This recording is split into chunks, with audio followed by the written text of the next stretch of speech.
One point charge in external field की वजह से potential energy due to one point charge in external field. तो हमने ये लिखा है इसको U = Q into V, Q into V, ये लिखा था हमने potential energy due to a single point charge in an presence of external electric field, इसके बाद अगर हम देखें तो सेकंड पॉइंट बनता है हमारा कि ठीक है सर सिंगल चार्ज ना हो गया, अगर डबल चार्ज लगा दिया गया। फॉर एग्जांपल देखो यहाँ पर लिखो, अगर potential energy, electrostatic potential energy of a system of two charges, दो चार्जेस का सिस्टम अगर बना लें हम, और सिस्टम ऑफ टू चार्जेस, तो क्या होगा, तो उसको देखते हैं ध्यान से। यहाँ पर देखो क्या होगा, देखते हैं नीचे। एक चार्ज का तो पता है क्यू भी होता है, ठीक है। इलेक्ट्रिक फील्ड अगर प्रेजेंट है एक्सटर्नल वाला, तो अब देखो ये पॉइंट है कहीं से, ये आपका इन्फिनिटी है होगा कहीं पर, यहाँ पे इन्फिनिटी मान लिया हमने। यहाँ से एक चार्ज हम लेके आए, Q1 को ले आए, यहाँ पर क्या लाए चार्ज, Q1 को ले आए, और यहाँ से एक चार्ज को ले आए Q2 को। ये कोई ओरिजिन होगा या यहाँ से पोजीशन देख रहे हैं, इसका पोजीशन वेक्टर कितना हो गया R1, और इसका पोजीशन वेक्टर R2, चार्ज 2 का पोजीशन, ये ओरिजिन है। मान लो ये हमारा रेफरेंस पॉइंट है, ऐसा मान के चले अगर, है ना, ऐसा मान सकते हो बेटा, समझने के लिए बनाया जा रहा है ये रेफरेंस पॉइंट ओरिजिन से देख रहे हैं हम, कहीं इन्फिनिटी से हमने ले आए यहाँ पर। तो ये R1 क्या है, पोजीशन वेक्टर है किसका, R1 is the position vector of charge Q1, जो कि आया है इस पॉइंट पर ए पर, ये पॉइंट ए है, यहाँ पर लाया गया। और पॉइंट बी पर क्या लाया गया बेटा, पॉइंट बी पर चार्ज 2 को लाया गया, Q2 को लाया गया। ये सब कहाँ से लाए जा रहे हैं, ये सब कहाँ से लाए जा रहे हैं बेटा, इन्फिनिटी से ला रहे हैं। तो अमाउंट ऑफ वर्क डन जो लगेगा यहाँ पर W1 लगेगा, और यहाँ पर क्या लाना पड़ेगा, W2 लगेगा। तो नेट वर्क डन जो होगा दोनों के कारण होगा बेटा, होगा कि नहीं होगा, नेट वर्क डन क्या होगा, नेट वर्क डन जो होगा वही तो पोटेंशियल एनर्जी होगा, उसका वही तो पोटेंशियल एनर्जी होगा। ठीक है, ये बात समझ में आ रही है आपको। तो अगर समझो ए तक लाने में, चार्ज Q1 को इन्फिनिटी से लाने में, तो जब हम पहले कौन सा चार्ज ले आए, देखो दो कंडीशन हो सकता है, या तो चार्ज पहले Q1 को ले आओ फिर उसके बाद Q2 को ले आओ, या दूसरी पॉसिबिलिटी क्या बनती है कि चार्ज Q2 को पहले ले आइए उसके बाद चार्ज Q1 को लाइए। तो दोनों ही केस में अब हम बता देता हूं आपको, देखो पहले क्या होगा। अगर पहले चार्ज Q1 को लेके आए, है ना, लेट अस एज्यूम ना, Q1 is brought first, Q1 is brought, तो Q1 को अगर फर्स्ट लाए, तो Q1 को जब ले आए तो यहाँ पर Q2 नहीं है, इसका मतलब केवल एक्सटर्नल इलेक्ट्रिक फील्ड, ये मान लो इलेक्ट्रिक फील्ड है आपका ऐसा, ये ऐसा मान लो इलेक्ट्रिक फील्ड है आपका, यहाँ पर एक्सटर्नल इलेक्ट्रिक फील्ड कोई है यहाँ पर E। तो इसके वजह से क्या करना पड़ेगा आपको, वर्क डन करना पड़ेगा, किसके अगेंस्ट करना पड़ेगा, due to this electrostatic force, इसके अगेंस्ट वर्क करना पड़ेगा। तो आपको वर्क डन कितना हो जाएगा बेटा, W1 वही होगा, W1 की वैल्यू कितनी हो जाएगी, W1 कितना हो जाएगा बेटा, Q1 Q1 Q1 को लाने में करना है ना, Q1 को लाना है ना बेटा, Q1 को कहाँ लाना है, R1 तक लाना है। तो क्या लिखेंगे, Q1 into we under bracket R1, R1 मतलब क्या, position vector in form of, है ना। तो ये क्या हो गया, due to external electric field, ये पहला वाला हो गया। बात समझ में आई कि नहीं आई।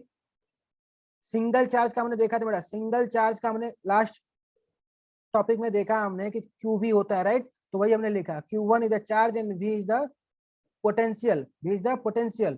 तो वर्डन जो करना पड़ा पहले चार्ज को लाने के लिए इन्फिनिटी से ए पर, Q1 इंटू वी करना पड़ा। सिमिलरली सेकंड वाले को जब लाएंगे, तो देखो सेकंड वाले को जब लाएंगे, सेकंड चार्ज Q2 को जब लाएंगे, Q2 जब लाएंगे इसको, इसके किसके प्रेजेंस में ला रहे हैं, Q1 के प्रेजेंस में ला रहे हैं। Q2 को जब ला रहे हैं तो देखो यहाँ पर दो फील्ड होगा, एक इलेक्ट्रिक फील्ड इसके वजह से होगा, एक चार्ज Q1 की वजह से भी होगा, एक चार्ज Q1 की वजह से भी हो जाएगा यहाँ पर क्योंकि आ चुका है, और दूसरा क्या है आपका इलेक्ट्रिक फील्ड एक्सटर्नल वाला, तो दोनों की वजह से होगा बेटा। तो ड्यू टू W2 जो होगा बेटा, पहले क्या होगा, ड्यू टू पहले लिख लें, चार्ज इलेक्ट्रिक फील्ड की वजह से, इलेक्ट्रिक फील्ड की वजह से क्या हो जाएगा, Q2 V R2, ये हो गया, प्लस प्लस बेटा याद करो वो कंसेप्ट जब हमने बहुत पहले पिछले वाले में पढ़ा था हमने, इन absence of electric field, absence of electric field में 2.4 सिस्टम का पोटेंशियल एनर्जी क्या लिखते थे, K Q1 Q2 by R, याद है, K Q1 Q2 by R। के Q1 Q2 बाई R, और ये R कौन सा होगा, इन दोनों के बीच का होगा ना, ये डिस्टेंस होगा ना R, R12 ना, R12 आ रहा है समझ में बेटा? यही तो हमने बहुत पहले लिखा था ना, इससे पहले वाले में हमने जब एब्सेंस ऑफ 2.4 सिस्टम जब देखा होगा तो आपका इलेक्ट्रिक पोटेंशियल एनर्जी तो ये आया था, याद है क्या? किसको किसको याद है?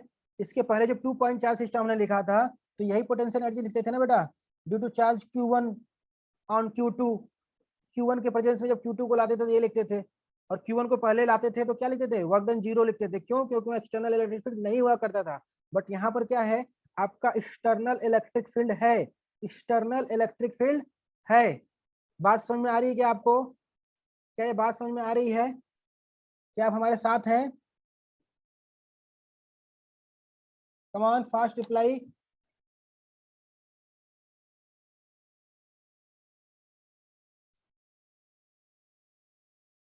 Only one answer. आप लोग साथ में हो क्या? समझ में आया कि नहीं यहाँ तक? बेटा मैं डेरिवेशन के साथ समझा रहा हूँ आपको सारा। 2-3 लोगों को समझा, बाकी को नहीं समझा गया? चलो देखो, तो नेट वर्क डन जो होगा आपका, नेट वर्क डन जो होगा बेटा, यहाँ पर देखें अगर, तो नेट वर्क डन अगर लिखें यहाँ पर, तो नेट वर्क जो होगा डब्ल्यू नेट, और वही क्या होगा, पोटेंशियल एनर्जी होगा वहां पर, वही जो क्या होगा, पोटेंशियल एनर्जी होगा वहां का सिस्टम का, और वही क्या हो जाएगा, W1 प्लस W2। इसका मतलब ये हो गया, W1 कितना है, Q1V R1 plus Q2V R2, और प्लस क्या, के Q1 Q2 अपॉन R12। आया बेटा समझ में? आया क्या समझ में? ये आपका नेट पोटेंशियल एनर्जी हो जाएगा। इसको अगर अच्छे से लिख लें यहाँ पर, तो ये हो जा रहा है U,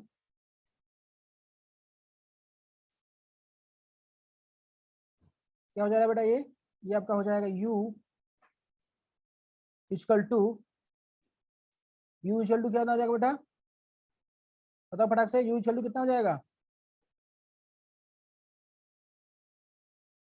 ये बनेगा आपका U equal to Q1V R1 position vector के फॉर्म में, Q2V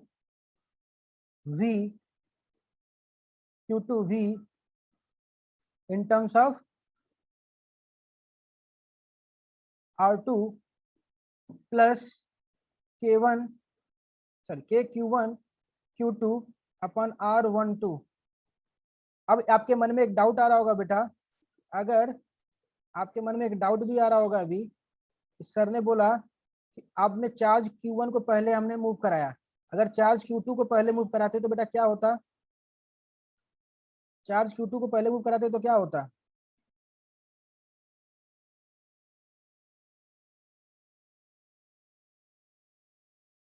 हाँ बेटा, चार्ज Q2 को पहले मूव कराते तो क्या होता? अगर चार्ज Q2 को पहले मूव कराते तो क्या होता? क्या रिजल्ट कुछ अलग आता? क्या रिजल्ट पहले कुछ अलग आता? तो देख लो यहाँ पर, अगर चार्ज Q2 को पहले मूव कराते हैं, यहाँ पर चार्ज Q1 को पहले मूव कराया था ना, तो जब चार्ज Q2 को पहले मूव कराएंगे तो उस समय Q1 मान के चलेंगे कि एब्सेंट है, तो जब Q2 को मूवमेंट कराएंगे बेटा, अगर Q2 को पहले मूव कराए तो Q2V आएगा, पहला वर्क डन, W1 क्या आएगा, Q2V R2, और W2 क्या आ जाएगा, W2 हो जाएगा Q1 के लिए, Q1 को मूव कराना है अभी तो Q2 के प्रेजेंस में कराना है ना, तो Q1V अंडर ब्रैकेट R1, ठीक है। ये आपका हो जाएगा due to potential energy, external potential energy. Similarly लिखना है बेटा आपको, सिमिलरली लिखना है,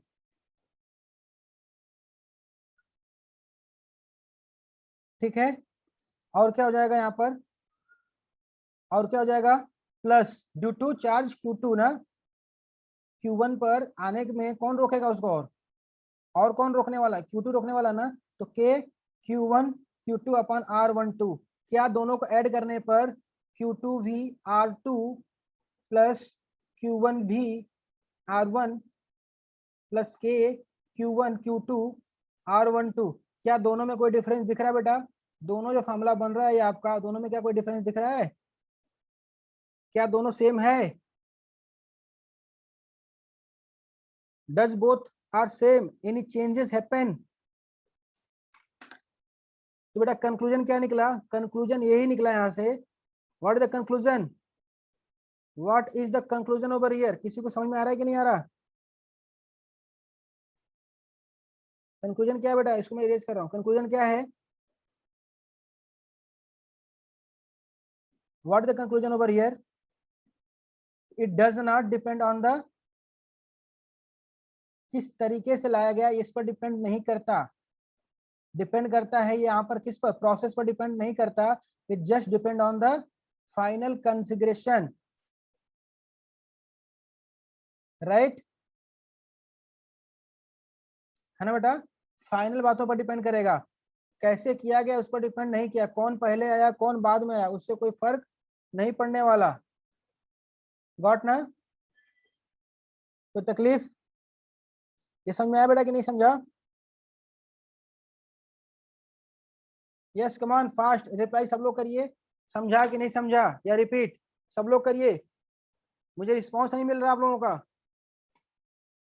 और आपका रिस्पांस नहीं मिलेगा तो मैं आगे कैसे बढ़ूंगा, come on quick.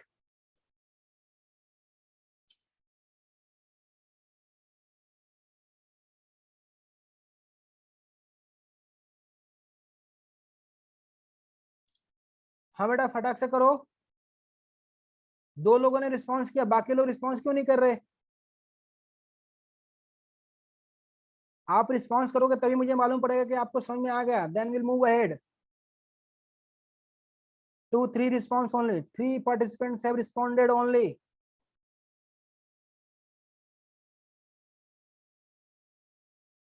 Yes fast, come on, ये आपका 2.4 सिस्टम था, 2.4 system,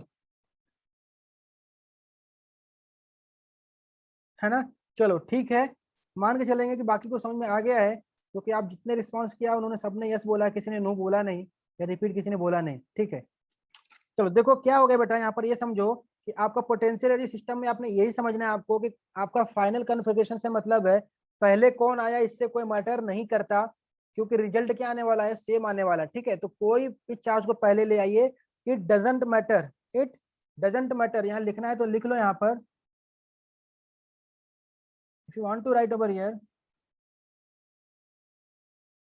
it only depends on the final configuration, right, on the final configuration, कौन पहले आया इससे कोई फर्क नहीं पड़ता, ठीक है। दूसरी चीज बेटा यहाँ पर अगर देखें तो रिजल्ट आप दोनों के लिए सेम है 2.4 सिस्टम का, ठीक है। Now the third point is potential energy of a dipole, dipole के बारे में तो पता ही होगा आपको, इन external field, external field, external field में डाइपोल को अगर रखा गया है, अगर एक्सटर्नल फील्ड में डाइपोल को रखा गया है तो कैसे होगा ये भी आपको देखना है ना। So now see it over here, क्या हम करने वाले हैं, पीछे का समझ में आया आपको सब कुछ, कैसे चल रहा है कैसे नहीं चल रहा, तो एक बार कंडीशन देखो यहाँ पर समझ के कोशिश करो, डाइपोल को हमने देखना है कि potential energy of a dipole in external electric field क्या होगा। So let us draw some diagram first, then we move.